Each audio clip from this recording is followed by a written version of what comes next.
Estimados participantes, bienvenidos a una sesión más del Diplomado de Derecho Digital. En esta sesión tenemos como ponente al doctor Rodolfo Guerrero, quien nos acompaña desde México y quien nos expondrá el tema de comunicaciones electrónicas. El doctor Rodolfo Guerrero es abogado por la Benemérita Universidad de Guadalajara y maestro en Derecho con orientación en materia constitucional y administrativo por la misma Casa de Estudios. Es socio fundador y representante legal de la Sociedad Civil Coffee Law, doctor Jorge Fernández Ruiz, vicepresidente, vicepresidente de la Academia Mexicana de Derecho Informático, capítulo Jalisco 2020-2022. Es titular de la Comisión Legaltec del capítulo Occidente del Ilustre y Nacional Colegio de Abogados de México. Es integrante de la Comisión de Prevención del Lavado de Dinero y Financiamiento al Terrorismo en el Colegio de Contadores Públicos de Guadalajara. Ha impartido más de 300 conferencias en materia de derecho informático, derechos humanos y derecho constitucional, tanto a nivel nacional como internacional, además de participar como docente en diplomados, seminarios y en cursos de diversas instituciones como la Universidad Anahuac Online y la Escuela Jurídica del Supremo Tribunal de Justicia del Estado de Jalisco, entre otras de gran prestigio. Además, ha hecho diversas publicaciones sobre derecho informático, como derechos humanos de cuarta generación y las tecnologías de la información y la comunicación.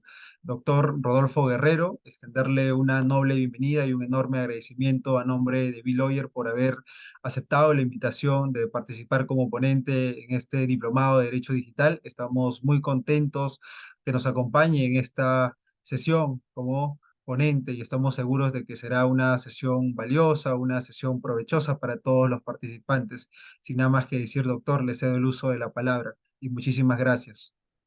Muy amables. Yo me siento muy feliz con los organizadores, contigo, mi estimado miembro, pues, D-Lawyer, ¿verdad? De esta firma importante, una labor encomiable la que están haciendo con esta diplomatura, desde luego al ilustre Colegio de Abogados de Huánuco y a todos los que estén integrando, pues, esta comunidad tan importante para que este diplomado, pues, tenga pues, la misión, ¿verdad? Que tiene en su génesis, que es tener un cúmulo de voluntades de diferentes partes del Grueso de América Latina. Así que agradecimiento no solamente a los organizadores, sino también a quienes asisten y a quienes me permiten hoy poder hacer una suerte de reflexiones puntuales a este tema que nos encomendaron. Que, bueno, desde ya advierto, va a ser una suerte de transversalidad muy rica porque, como saben hoy, las comunicaciones electrónicas pues no solamente se pueden dimensionar bajo lo que es una llamada de teléfono, por ejemplo, sino una suerte de cosas en donde nos involucre sí o sí hablar de algoritmos,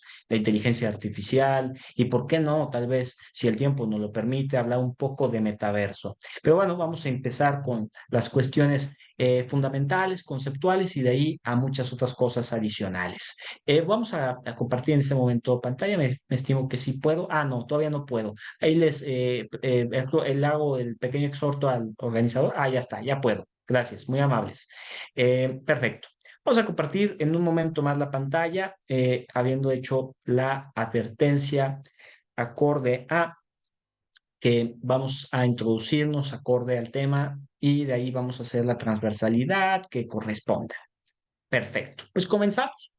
Comenzamos este tema de comunicaciones electrónicas y comenzamos además con la reflexión que he puesto a continuación. Decía bastante atinadamente Douglas Copeland, quien es autor de la novela Generación X, que incluso cuando te tomas unas vacaciones de la tecnología no se toma un descanso de ti. Y por supuesto, 24/7 estamos interactuando con la tecnología, estamos comunicados, estamos haciendo el ejercicio de este derecho humano y además de hecho fundamental, reconocido en las diversas constituciones en el ingreso de los países democráticos, países Estado-nación, como el de nosotros, para, bueno, pues tener una suerte de habla con muchas personas en nuestro andar cotidiano, profesional y demás. Sin embargo, ¿cuáles son los excesos de los cuales pondríamos en entredicho el valor de dicho derecho legítimo cuando éste no tiene otra pretensión más que cumplir con un interés que es comunicarme con otra persona para un ámbito personal, profesional, ético, además de legal, y no espionaje, y no fraude, y no el ir en detrimento de la privacidad e intimidad de las personas. Bueno, justamente a partir de esto, podemos seguir adelante y empezar una suerte de aspectos muy necesarios en nuestra conversación. Vean ustedes que la Organización de Naciones Unidas en el año 2007, ya hace bastantes años aparentemente, daba a conocer este documento. Convención de las Naciones Unidas sobre la utilización de las comunicaciones electrónicas en los contratos internacionales. ¿Y por qué me es importante invocar este documento? Por lo que estás viendo en pantalla, que es una suerte de definiciones que están comprendidas, por cierto, en el artículo cuarto de dicho documento que ves en pantalla. En las definiciones se apertura con el hecho de hablar de comunicación. Se entenderá toda exposición, declaración, reclamación, aviso, solicitud, incluida una oferta y la aceptación de una oferta que las partes hayan de hacer o decidan hacer en relación con la formación, el cumplimiento de un contrato, comunicación entre las partes y todo lo que involucra un mensaje. Por otra parte, nos habla de comunicación electrónica, que se entenderá como toda aquella que las partes hagan a través de mensajes de datos.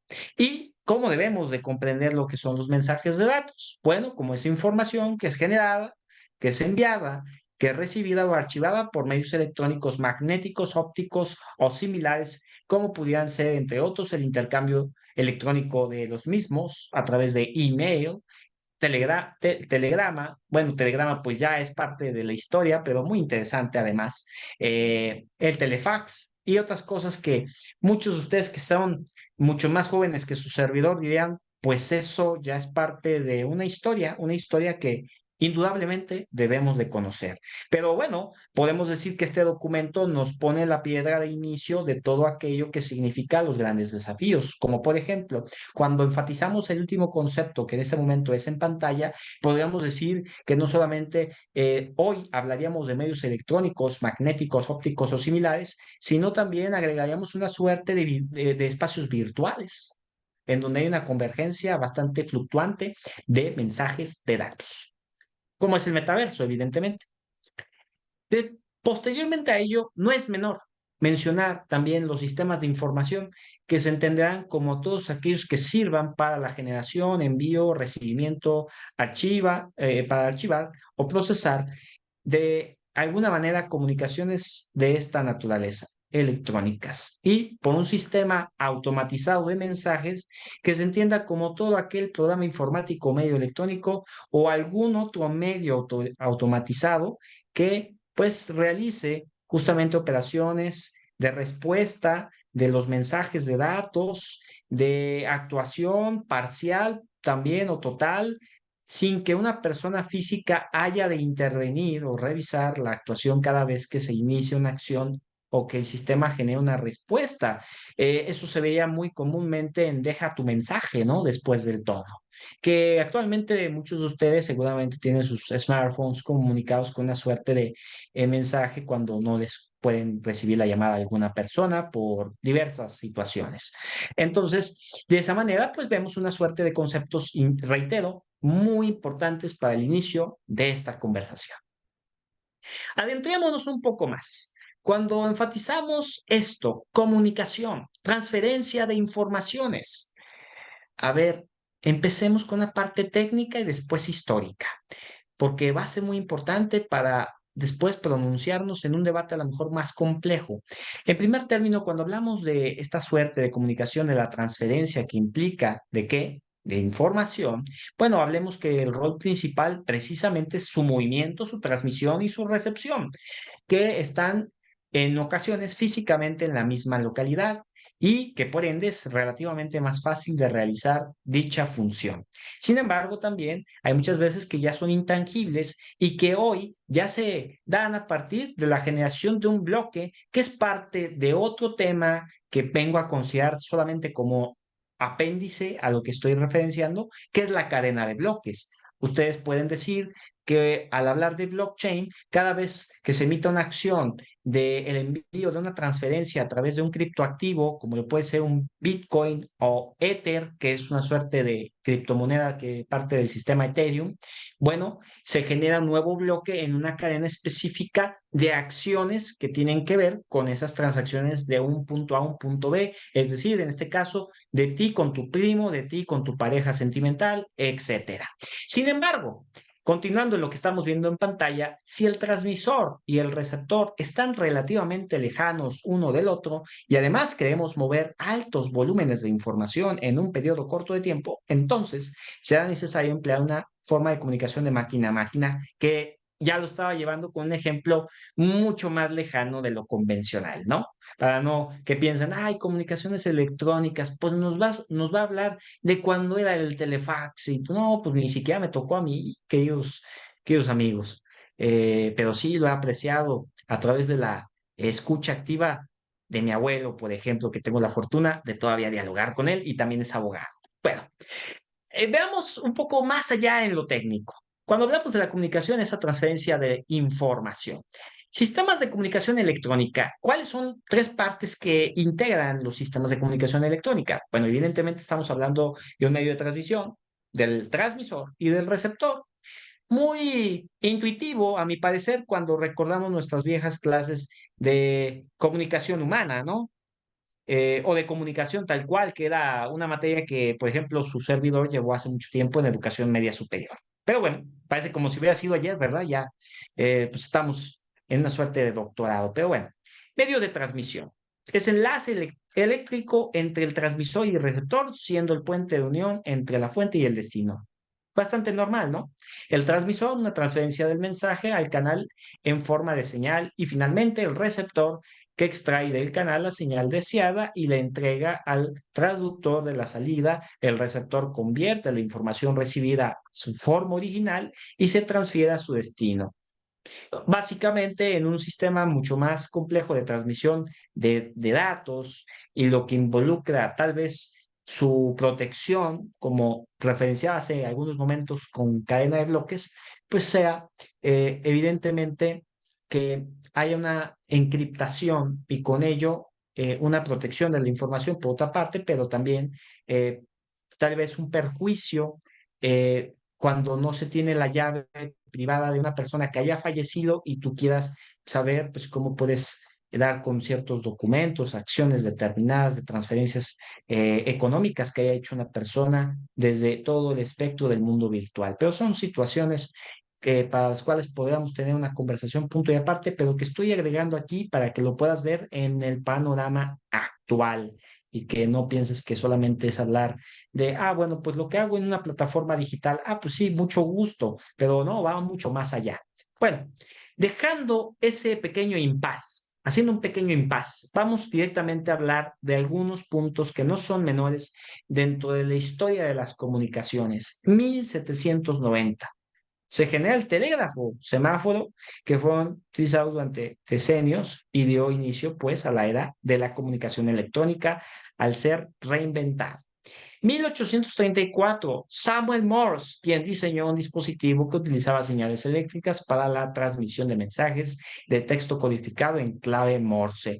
1844, se hace el funcionamiento entre Washington y Baltimore en cuanto a la primera línea telegráfica del mundo. 1910, el primer equipo de teleimpresor que operó gracias a una máquina local que comenzaba la transmisión y bueno, con ello la máquina receptora que copiaba la transmisión.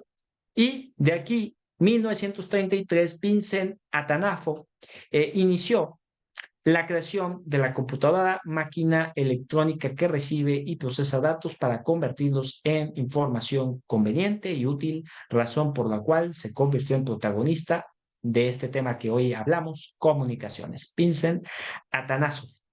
Ahí disculpar la fe de ratas, tiene un apellido muy, muy importante, Vincent.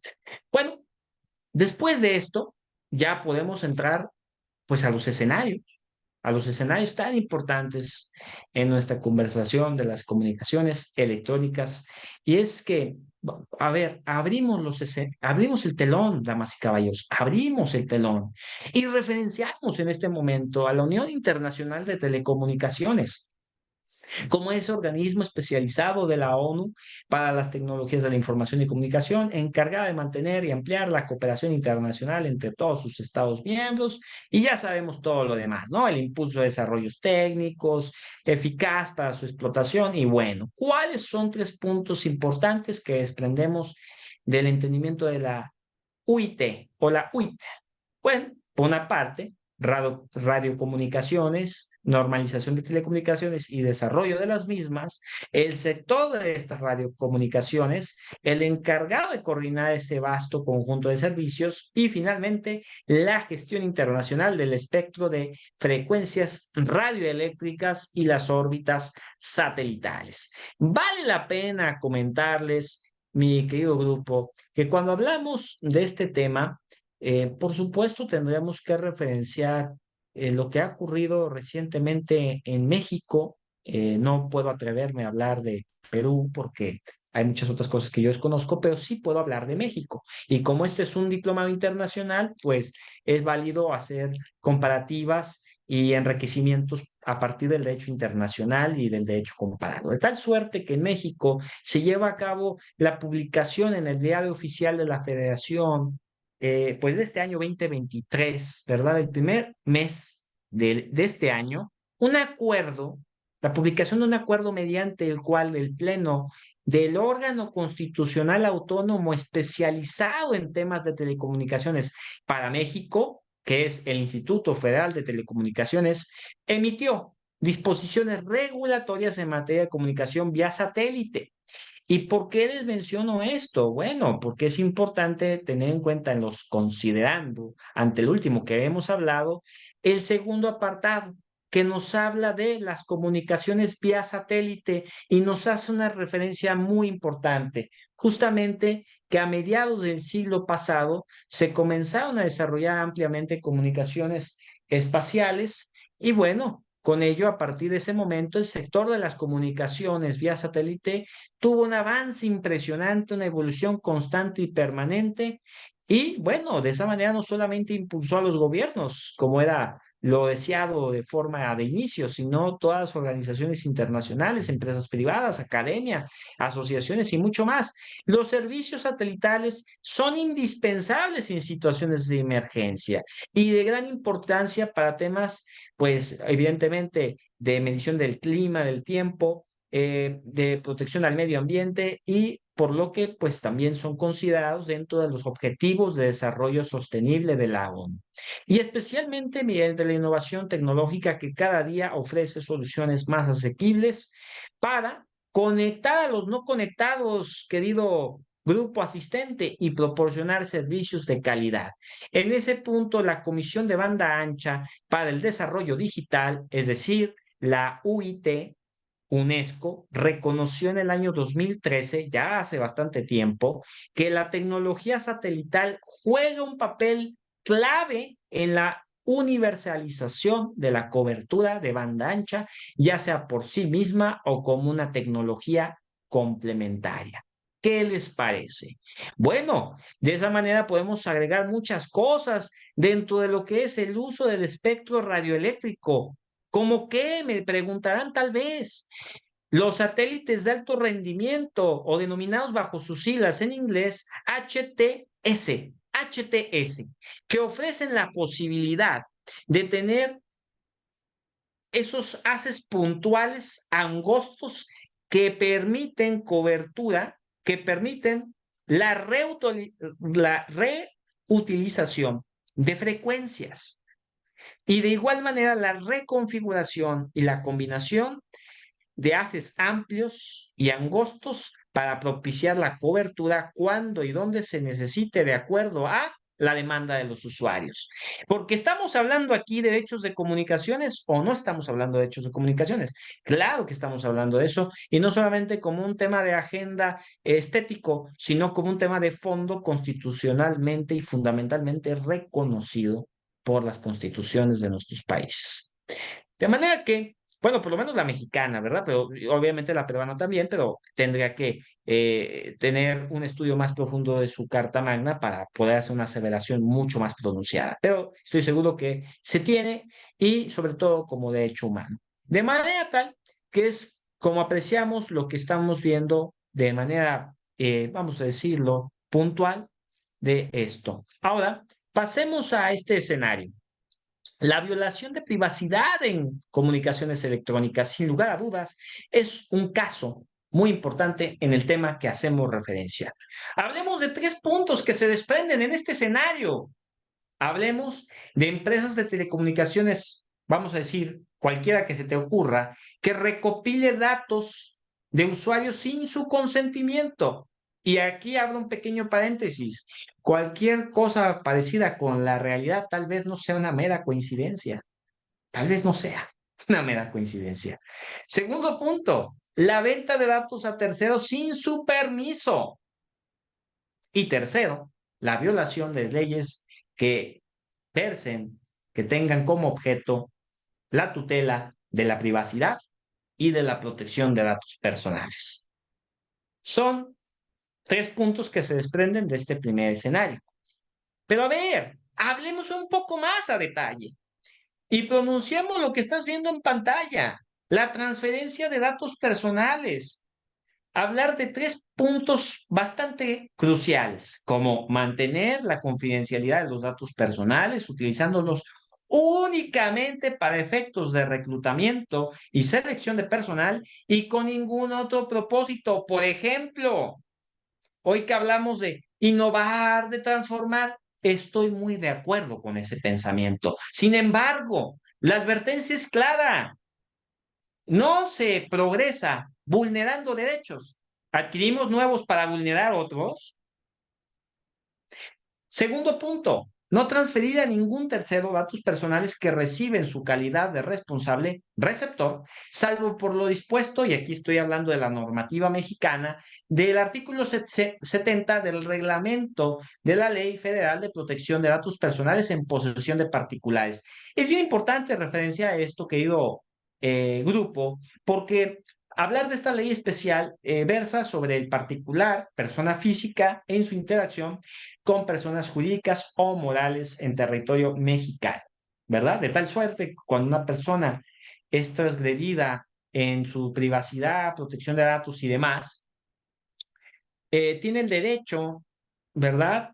De emitir esos mecanismos de protección que son denominados como derechos ARCO de acceso, rectificación, cancelación y oposición, y que, bueno, vendría en una suerte de dirigirse directamente en esa petición, en esa denuncia, en esa queja hacia el INAI, que es otro órgano constitucional autónomo, en este caso con la misión de tutelar derechos de acceso a la información, transparencia y protección de datos personales. Bueno, y tercer punto de lo que estamos viendo en pantalla, garantizar que solo sus empleados tendrán acceso a datos transferidos y que ninguno de ellos dará un tratamiento, ya luego hablemos de otro tema, pero bueno, ahorita no me voy a adelantar, dará un tratamiento distinto al reclutamiento y selección de personal.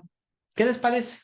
Bueno, tendríamos tal vez, y solo tal vez, que complementar un poco más lo que estamos viendo en pantalla. ¿Y cómo lo vamos a complementar? Bueno, permítanme que vamos tranquilos, miren.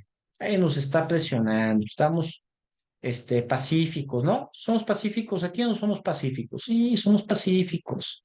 Entonces, cuando hablamos de esto, referenciamos evidentemente todo ese marco que comprenda la revolución de los espacios en donde hoy se relacionan y tienen objetivos diversos, personas del sector público, funcionarios públicos, personas de empresas, de despachos de profesionistas, a nivel mundial, información personal que se comparte en Internet, sobre todo en redes sociales digitales, vale mucho dinero. Y es posible que conforme pase el tiempo, siga incrementando su importe. Por eso, no ha sido menor que los esfuerzos para regular el buen uso de estos datos, de este bien intangible, se haga se haga pronunciar cuando, por ejemplo, México desde el año 2001 ya apelaba por tener una normativa específica de lo que estamos viendo en pantalla. Para más consulta de lo que estoy diciendo, reitero, es importante visualizar el marco que tiene México en torno a esto que estamos hablando de comunicaciones electrónicas y que estábamos hablando de mensajes de datos, ¿correcto? Entonces estamos hablando de protección de datos personales, parte de nuestro objeto de estudio, y por ello digo, Ley Federal de Protección de Datos Personales en posesión de particulares y Ley General de Protección de Datos Personales en posesión de sujetos obligados, para que de esa manera observemos, entendamos que todo ello tendrá que verse bajo el estricto apego de la tutela al ciudadano, a la persona, a lo máximo en el debate de los derechos humanos, que es la dignidad. No es digno tratar a la persona como si fuera una mercancía en tiempos de disrupción jurídica tecnológica, así como no es digno pensar que por el hecho de estar en las redes sociales digitales, pues bueno, seas un esclavo de las grandes big tech en el mundo. De esa manera es como incorporo una reflexión a este punto de la conversación de Byung-Chul Han, que te recomiendo mucho una de sus obras, que es La Sociedad de la Transparencia. Byung-Chul Han, filósofo surcoreano, ya hablaba entre sus múltiples escritos, bueno, lo cual pues hemos también investigado constantemente algunos temas como lo es la computación en la nube, las implicaciones que tiene jurídicamente también. Lo siguiente, hoy ya no habitamos la tierra y el cielo, sino que Google Earth y la nube son parte pues, del día a día. Entonces la información domina nuestro entorno de vida, nos embriaga a la comunicación. Y la pregunta es directa para ustedes, querido grupo. ¿Los embriaga la comunicación o no? ¿Podemos vivir sin teléfono móvil, sin teléfono inteligente? A ver, en este momento, levante, haga la función de la manita simplemente para ver dentro de todos los que están en esta aula virtual, ¿quién podría, quién podría vivir sin teléfono celular un mes? Levante la manita y ya los observaré aquí en el menú. A ver, ¿quién levantó la manita?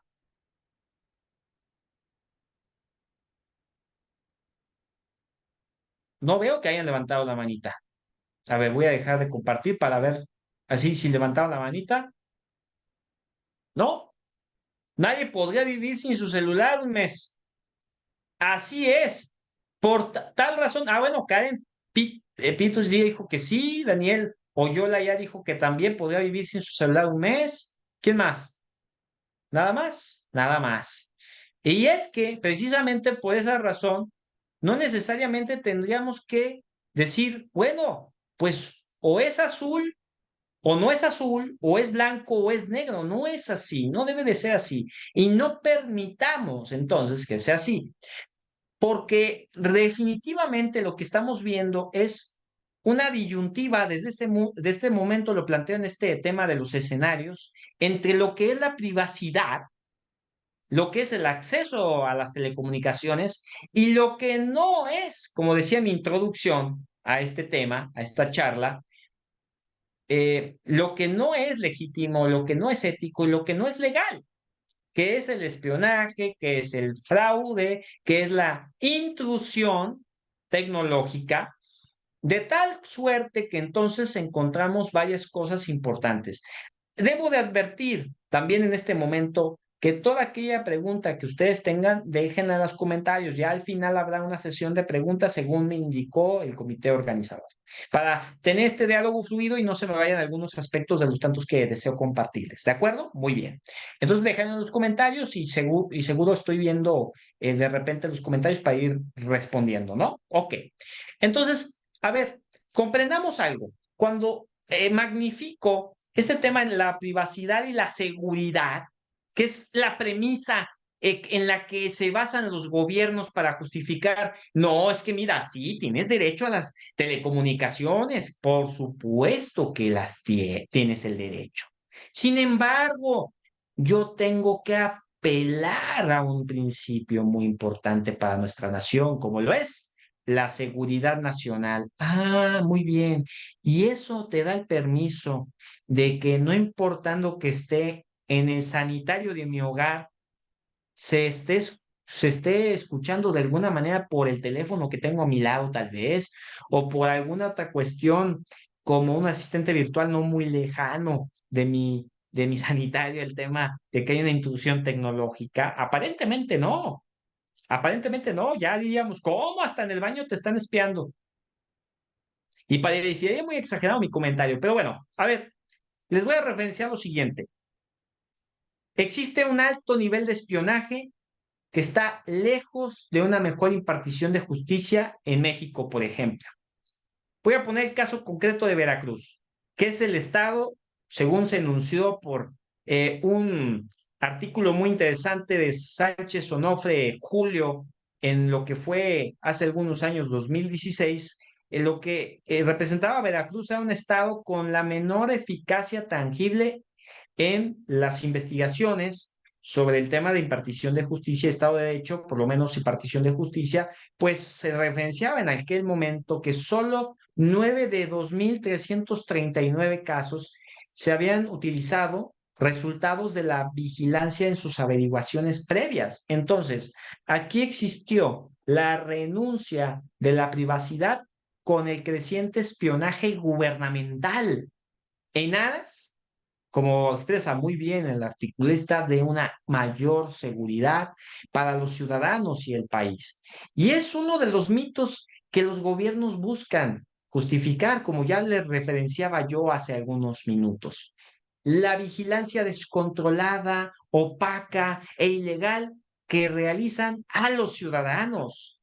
La muestra más eficiente de esto que les he referenciado, que se puede encontrar no solamente en Veracruz, está también de parte de la actuación que realiza la Fiscalía General en México, que ya había tenido acciones de vigilancia descontrolada a las telecomunicaciones, a las comunicaciones de los usuarios a través de las operadoras que ofertan esta banda ancha, estos servicios de telecomunicación, apreciando pues todo este tema de los metadatos, incluyendo entonces nombres, direcciones de usuario en línea, el tipo de comunicación, voz o datos, mensajería, origen, destino, fecha y duración de las comunicaciones y otros servicios. Es bien importante entonces, ante lo que acabo de pronunciar, pues este escenario, y seguiremos más adelante con más cosas, pero mientras tanto, observemos, apreciemos un segundo escenario.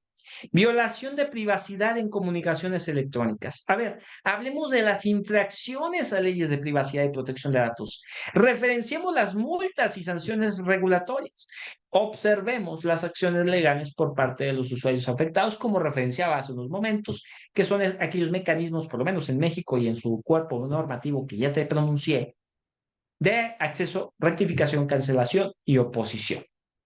En un momento más referenciaré un caso. Quiero dirigirme aquí al chat.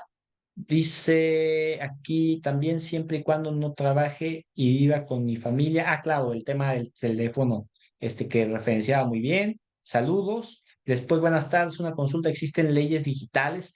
Bueno, a ver, más bien podríamos decir que existen cuerpos normativos que estén comprendiendo derechos humanos de última generación o también denominados derechos digitales. ¿Cuáles son esos derechos digitales? Pues son aquellos derechos que tienen un razonamiento en cuanto, por ejemplo, la interacción que tiene cualquiera de nosotros con sector gobierno o sector privado, y en donde haya una suerte, sin duda alguna, y repetiré mucho la palabra suerte, precisamente para pues caer en, apelando a la razonabilidad de las cosas, al respeto de figuras que hoy deben de estar en todo momento cuando uno consulta cosas en sitios web, navegas en motores de búsqueda y por supuesto estás haciendo un trámite a través de plataforma en gobierno o estás adquiriendo un producto o servicio a través de una empresa como lo puede ser Amazon cuando quieres comprar un artículo y que llegue a tu casa o cuando estás comprando cualquier otra cosa a través de algún otro gran e-commerce. Bueno, ahí están las cosas. Hablaría más bien mi estimado, a quien hizo la pregunta, mi estimada, no lo sé, de aquellas normativas que apelan, enuncian ya una suerte de derechos digitales. Es decir, hablaríamos de ciberseguridad, hablaríamos de herencia digital, hablaríamos del derecho ante la inteligencia artificial, hablaríamos del derecho en el tema de neurotecnologías, que también es otro tema, ¿eh? ¿Estamos hablando de comunicación o no estamos hablando de comunicación? Hoy ya no necesitamos ni siquiera el tema del teléfono celular para obtener información, ya la quieren obtener a través de lo que pensamos, con artefactos que pongamos en nuestra economía corpórea, particularmente en nuestra 100. Más adelante les pronuncio ese caso, consigo que puede ser muy interesante para todos. Pero bueno, ante lo que estamos viendo en pantalla, me regreso y magnifico lo siguiente. Y haré referencia en este momento al órgano constitucional autónomo encargado en el tema de protección de datos personales, entre otras materias que ya mencioné con antelación, que es el INAE. Y reflexionaré sobre lo que estás viendo en pantalla a través de la mención de multas impuestas en el año 2022 por infringir la ley de protección de datos personales en posesión de los particulares, que sumaban más de 60 millones de pesos mexicanos. De acuerdo a enero y diciembre del año 2022, el INAI impuso multas por ese monto anteriormente enunciado, es decir, 60 millones, 78,958 pesos a personas físicas y o morales que infringieron esta ley. Y de acuerdo con los registros del propio INAI, los sectores más sancionados son los de otros servicios con 23,443,125 pesos. Y también la información en medios masivos, 15,633,060 pesos. Servicios financieros y seguros, 14,468,002 pesos. Y servicios de apoyo a los negocios y manejo de residuos y desechos y servicios de remediación con 2,331,483 pesos.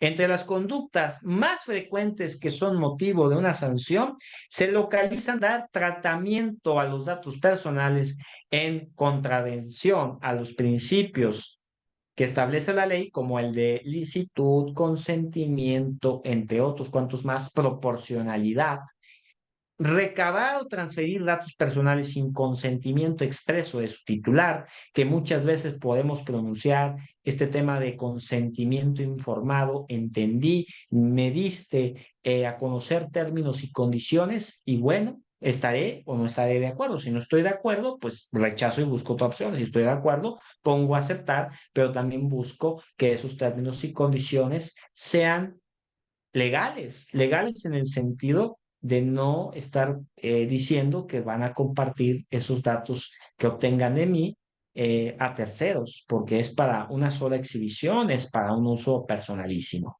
Y evidentemente, así como el aviso de privacidad de algunos elementos que exige la ley, es decir, que no se tuviera contemplado. Justamente a partir de eso es como podemos ver qué tanta curva de aprendizaje, de cultura en la protección de datos personales debe de seguirse trabajando, existe en este momento en México y estoy seguro, tal vez, y solo tal vez, en el resto de América Latina.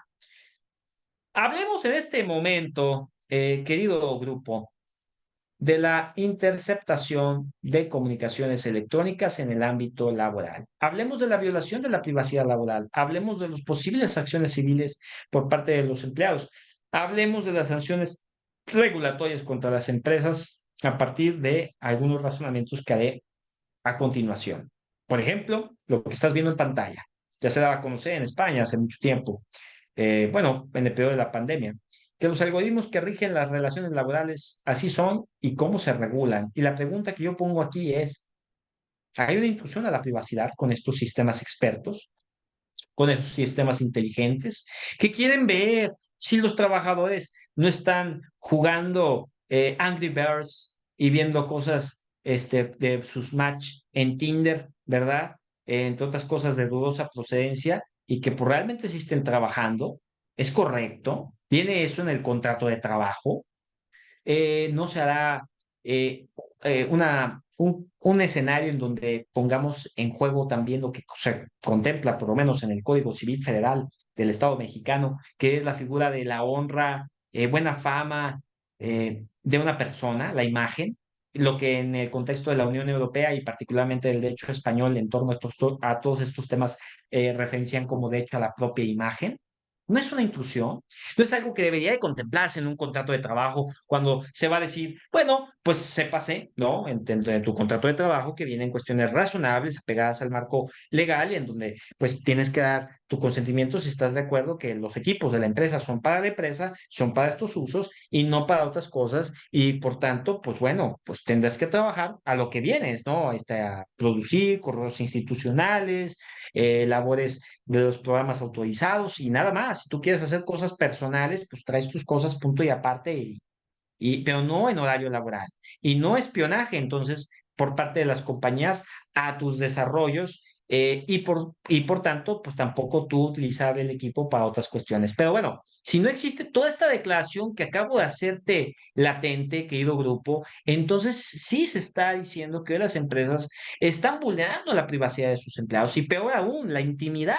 ¿Por qué? Porque no son sinónimos la privacidad y la intimidad. La gran diferencia estriba precisamente y que la privacidad son todos aquellos aspectos que deben de conocerse y que uno normalmente suele hacer públicos. La intimidad precisamente son aquellos aspectos de ideología, de credo, de preferencia sexual que nadie debería de estarte pidiendo y que tú voluntariamente sueles dar.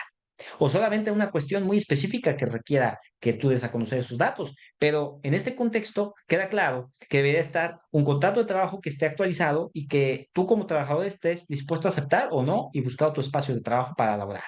Entonces, cuando el algoritmo que esconde esa app se utiliza para medir la supuesta eficiencia o productividad de los trabajadores sin que ellos lo sepan, claro, es una intrusión a su privacidad. Dice aquí, eh, ¿cuán importe es para gobierno una ley de protección de datos que regule en determinado estado? ¿Cuál importante es? Pues es muy importante, sin lugar a dudas. Quien hace la pregunta le mando un gran saludo, ¿verdad? Karen, un gran saludo. Dice, lamentablemente en Bolivia, donde radico, se ha restado importancia a los proyectos de ley propuestos desde hace 3 años. Fíjate, te comento, estimada Karen, que justamente, y lo pueden ver, es totalmente público, canal de YouTube Coffee Law, que considere ya desde este momento, mis queridos amigos de la firma B. Lawyer y del ilustre Colegio de Abogados de Huánuco del Perú, que Coffee Law está abierto a hacer colaboración con ustedes de forma institucional para promover con más empuje y ahínco estos temas que ya de por sí llevan muy bien enrutados. Bueno, ¿a qué va el comentario? Coffee Law YouTube, en YouTube tiene ya a disposición en su repositorio todo lo generado el día martes y miércoles de esta semana en curso a través del evento anual que se realiza esa sociedad bajo mi representación legal, que es el Diálogo Internacional de Juristas, cuarta edición, y que ha desarrollado en esta edición precisamente los temas de tecnologías de la información. Y precisamente tuve una querida amiga participante dentro de todo este gran variedad de temas y de paneles, 6 paneles. 10 países, más de 10 países participantes, más de 32 expertos y 2 conferencias magistrales, una querida amiga de Bolivia, que es parte de la especialización de temas de derecho informático y que si no me equivoco, ella es de La Paz. Bueno, total, ella referenciaba lo importante que es también para Bolivia, como lo acabas de referenciar, que acá yo hago votos, porque pronto, no solamente en Bolivia, que es un país que a mi parecer es un país hermoso, muy rico, igual que todo lo que se vive en América Latina, pero que pues se empuje más el tema de la relevancia de los datos personales de las personas y desde luego algo muy valioso. Estamos hablando de cultura digital, alfabetización digital. ¿De qué me sirve tanta tecnología si no sé usarla adecuadamente? Y aunade a ello, ante mi desconocimiento, o estoy dañando a un tercero o continuamente me están perjudicando a mí. Bueno, muy importante. Gracias por tu comentario y tu pregunta, estimada Karen. Seguimos adelante.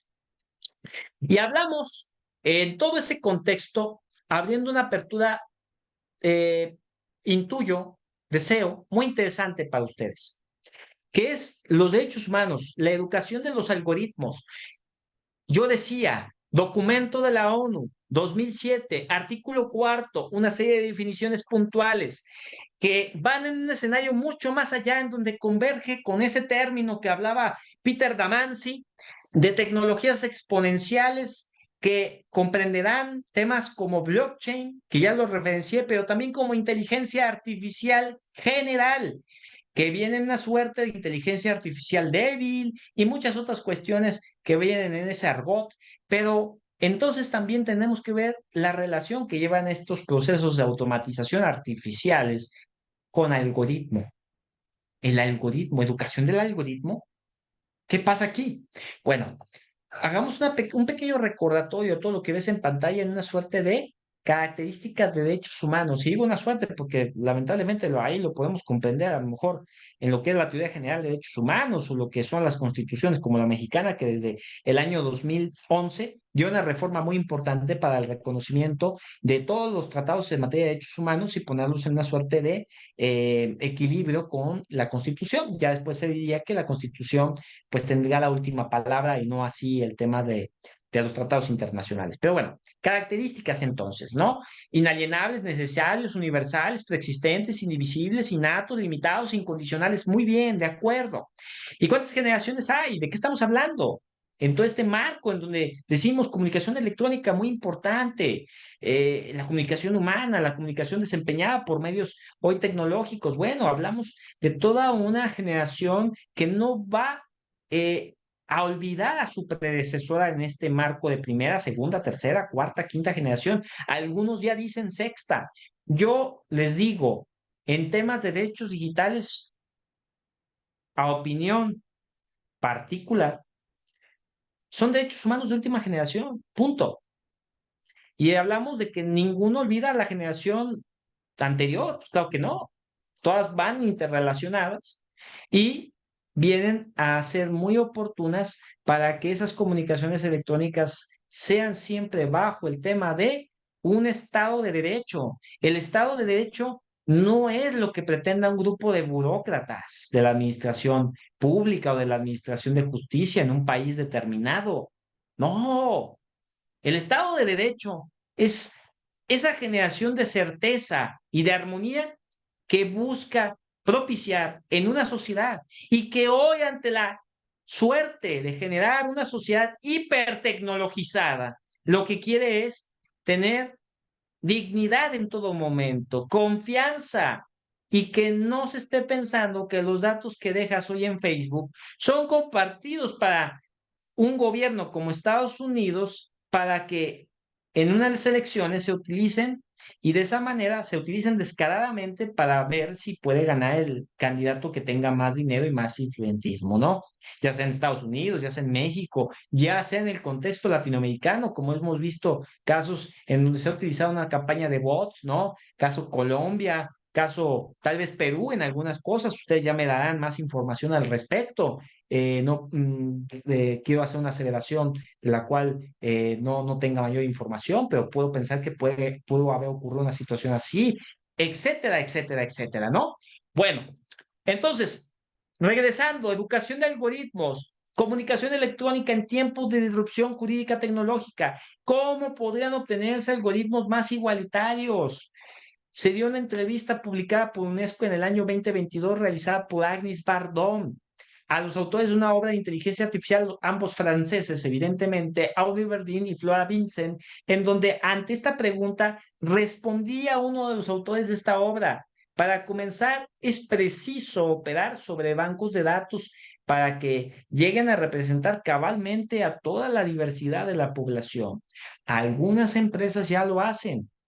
y trabajan sobre bancos de datos que tienen en cuenta las diferencias de sexo, nacionalidad, morfología, como consecuencia de trabajos publicados sobre las lagunas de los programas informáticos de reconocimiento facial. Las compañías han utilizado sus algoritmos para que sean más inclusivos y bueno.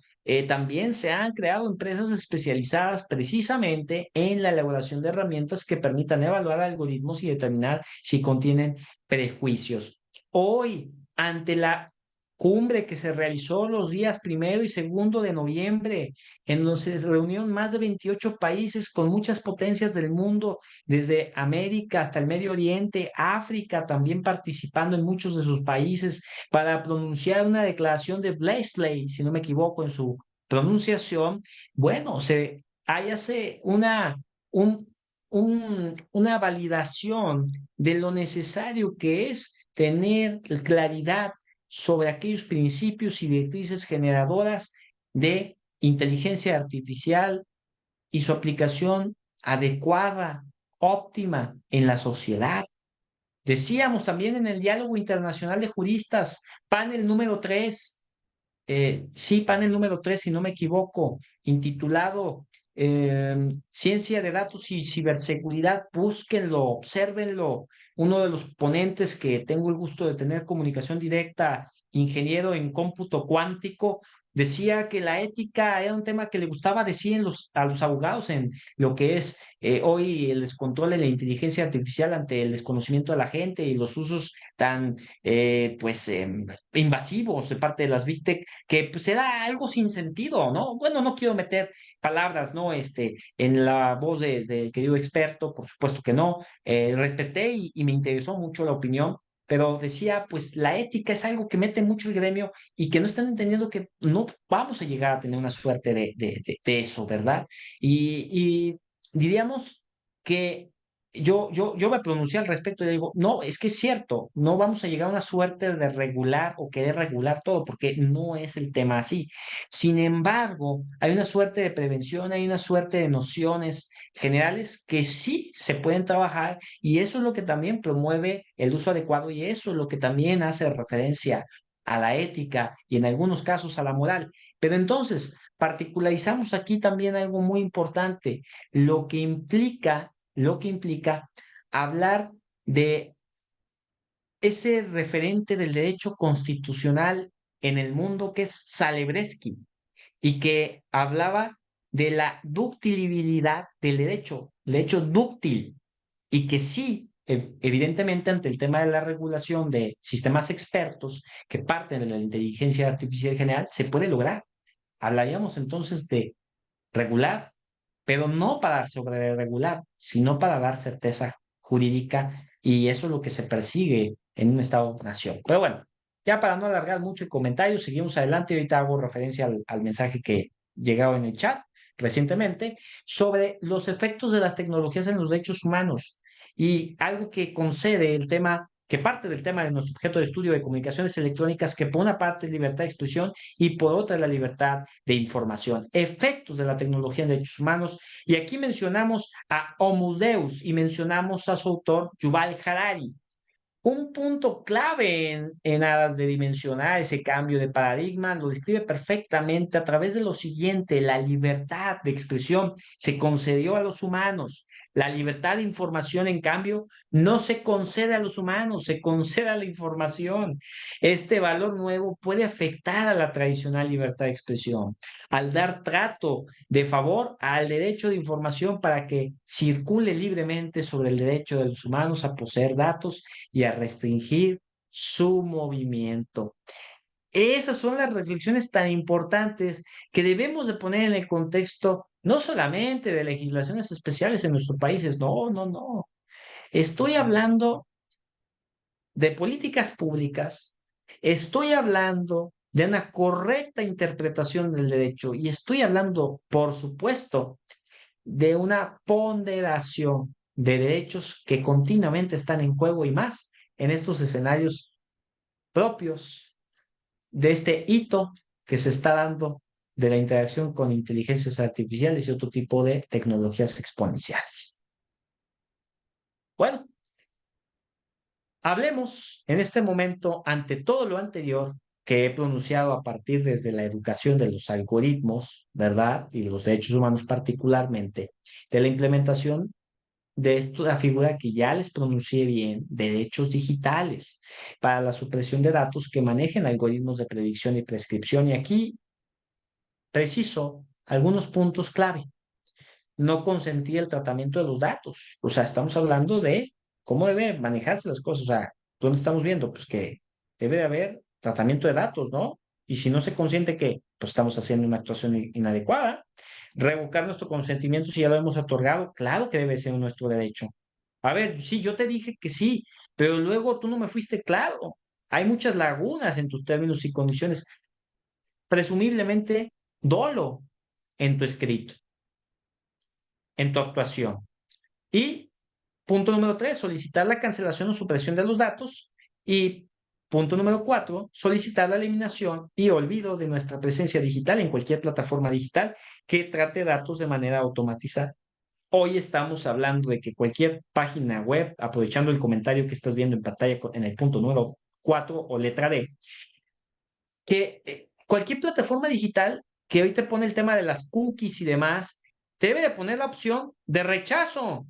Lo rechazo todo. No quiero nada de ti y no quiero que obtengas nada de mí. Punto. ¿Estoy en mi derecho? Sí. A ver, me voy directamente a los comentarios que han vertido aquí. Dice aquí, Rafael Cruz, gran saludo, Rafael. Se refiere a la inclusión de personas con discapacidad auditiva o visual, ¿cierto? A ver, por supuesto, por supuesto. Estoy hablando de eso. Estoy hablando de toda la población, claro, no solamente algunos pocos. Y precisamente tocas un punto importantísimo, querido Rafael, que es que los gobiernos definitivamente hagan lo que es la inclusión digital. No puedes hablar de inclusión digital y, a ver, deseo que mi comentario, que tal vez no sea políticamente correcto a continuación, no sea malinterpretado, que es hoy el debate más importante en este tema de la convergencia digital, el acotamiento a la brecha digital, de la inclusión digital y tecnológica, no es definitivamente lo que se ha promocionado desde las palestras de lo que es cambiar la A por la E y ese tipo de cosas. No, no es eso.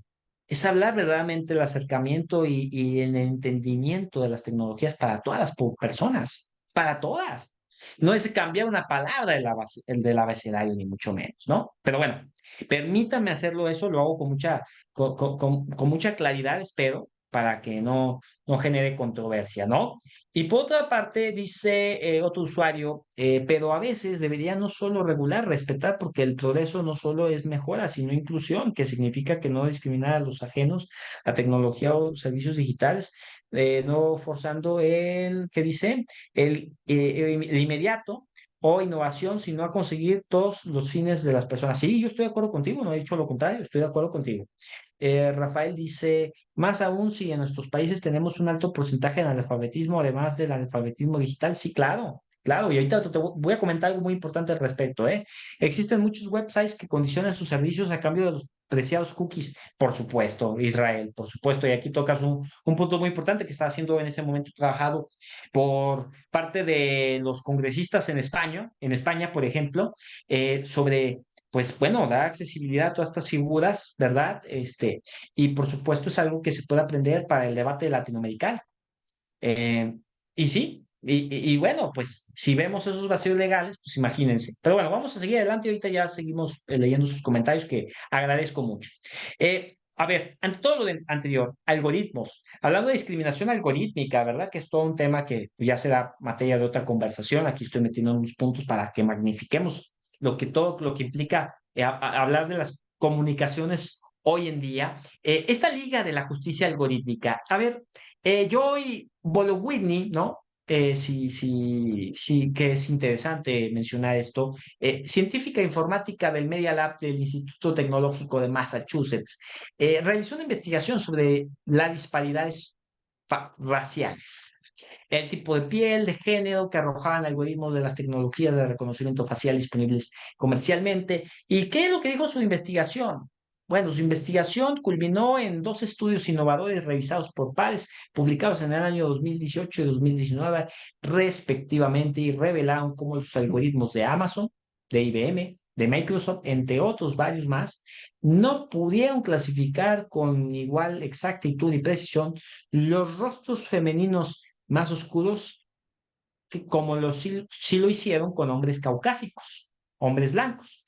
Lo que hizo entonces añicos al mito de la neutralidad de los algoritmos. ¿Por qué? Porque cuando se habla de comunicaciones electrónicas, otro escenario, mi distinguido grupo, es hablar de la neutralidad de la red, ¿correcto? Claro, la neutralidad de la red lo que nos enuncia es hablar de esa libertad que nosotros tenemos de pagar una tarifa ante aquel proveedor de servicios de telecomunicación que se me dio y que no haya una especie de club de Toby, ¿no? De club selecto que discrimine a otros servicios y que me hagan pagar más a mí, porque, bueno, pues entonces en donde dejamos los derechos del consumidor por una parte y por el otro, cuotas que vayan directamente a decir que todas las bondades que te permiten el Internet, pues son todas esas bondades que yo debo disfrutar. ¿Por qué me le estás poniendo otro costo adicional?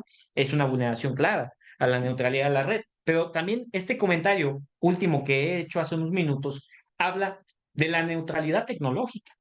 Neutralidad. Los algoritmos son fórmulas matemáticas,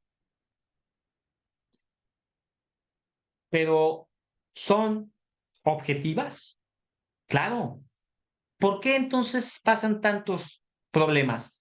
Por los programadores, por los sesgos, entre otras cosas más. ¿Qué es el sesgo? Es una apreciación prejuiciosa de parte de quien elabora un sistema experto y que tendrá consecuencias bajo lo que es el reconocimiento adecuado de los derechos de las personas que interactúen con dicho sistema experto. Seguimos adelante y hablemos en este momento rápidamente de ese panorama de reconocimiento facial más equitativo. Comunicaciones electrónicas, hipervigilancia. ¿Es necesario que se me sea catalogado como un criminal si no he hecho nada? Ah, pero análisis prescriptivos, descriptivos, ya son Nostradamus para decir que voy a hacer cosas malas, ¿verdad? Bueno, dirían muchos que es por otros fines, ¿no? Pero bueno, entonces hablemos en este momento de lo que estás observando en pantalla de aquellos sistemas de inteligencia artificial que están diseñados por personas con sus propias visiones del mundo, prejuicios, valoraciones. Bueno, el panorama de reconocimiento facial más equitativo ante el tema de la vigilancia, el tema del uso de datos, del uso de datos biométricos que nosotros tenemos que otorgar muchas veces a instituciones de crédito, de débito en nuestros países, entre otras cuantas organizaciones más. Hablemos de ese panorama, pues, que comprende esos algoritmos que puedan entrenarse en conjuntos de datos diversos y representativos, en donde verdaderamente apreciemos la neutralidad tecnológica, en donde verdaderamente entonces observemos esa no discriminación. La inclusión dentro de estos conjuntos de datos que debe de requerir el consentimiento de cada individuo, del establecimiento de estándares de calidad de imagen para ejecución de reconocimiento facial y configuración para fotografiar a sujetos y de la evaluación del desempeño. La auditoría regular y ética y esos estándares como la NIS u otras fuentes independientes que puedan responsabilizar a las empresas de reconocimiento facial por los sesgos metodológicos restantes. Y bueno, en todo esto, para culminar, deseo yo de manera muy importante todo este reconocimiento del escenario y lo que involucra los datos, los sistemas, de lo que es esta disyuntiva entre la privacidad, intimidad, nuestro derecho de acceso a las telecomunicaciones, a lo que es el espionaje, intrusión, etcétera.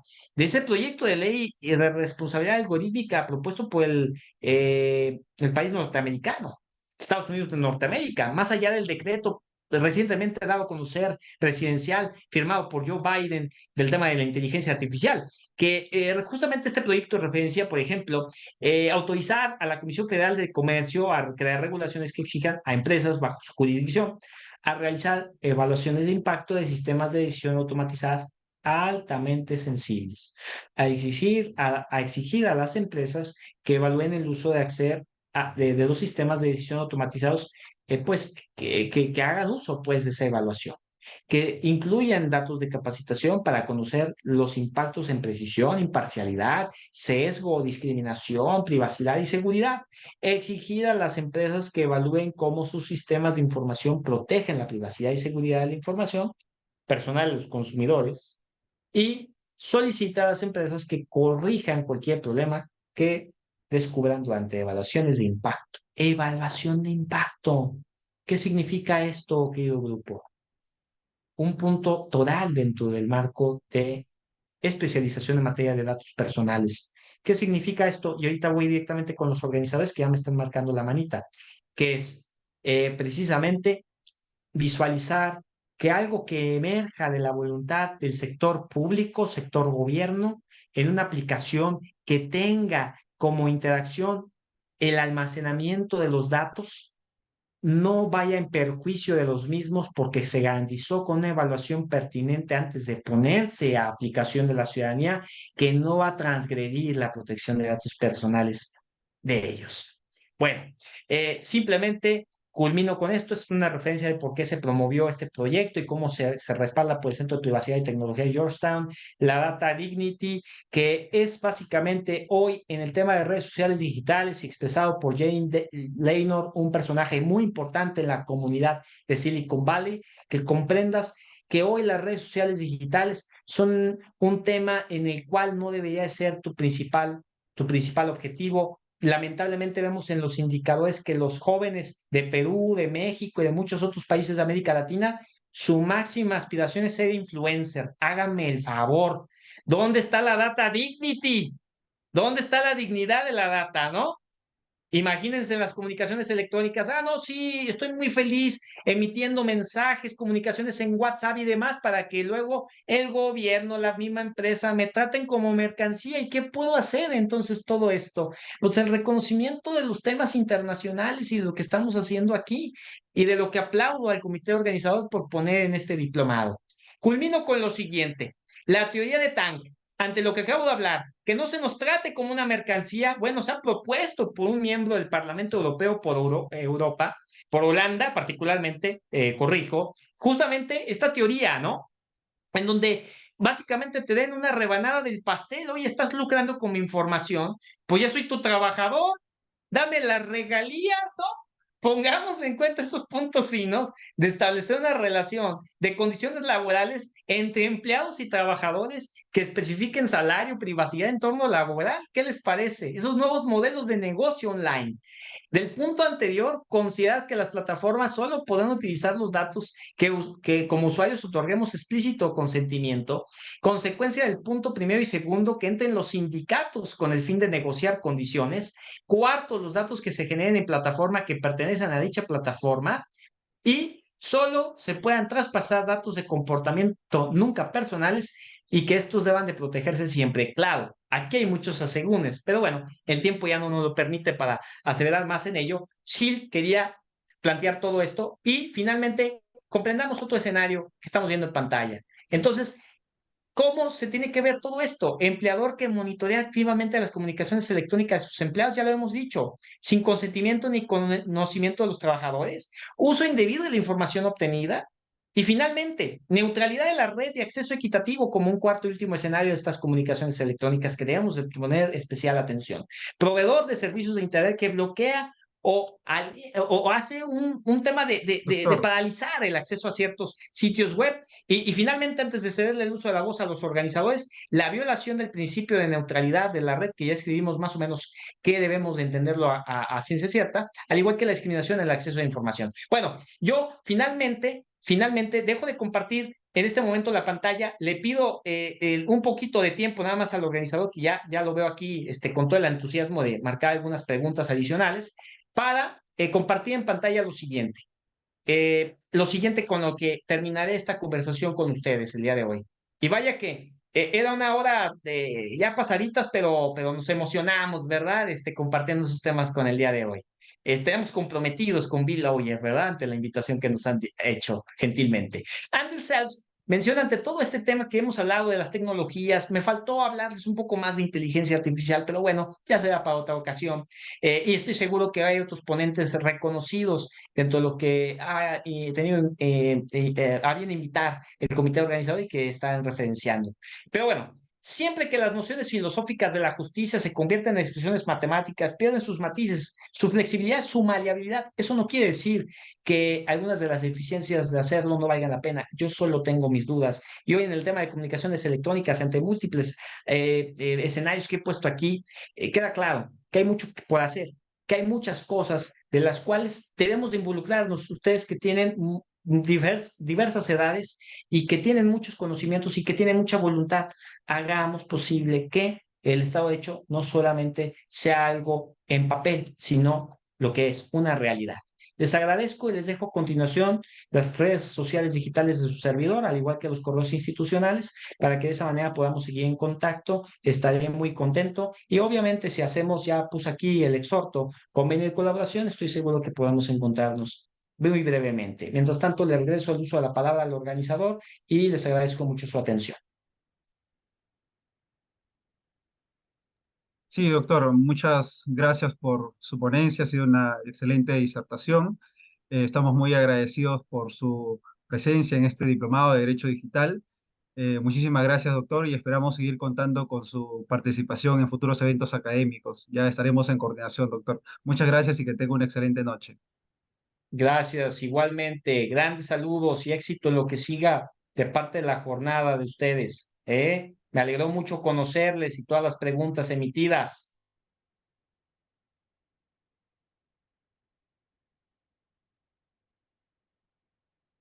Ya saben dónde me pueden contactar si surge alguna pregunta. Muchas gracias, doctor.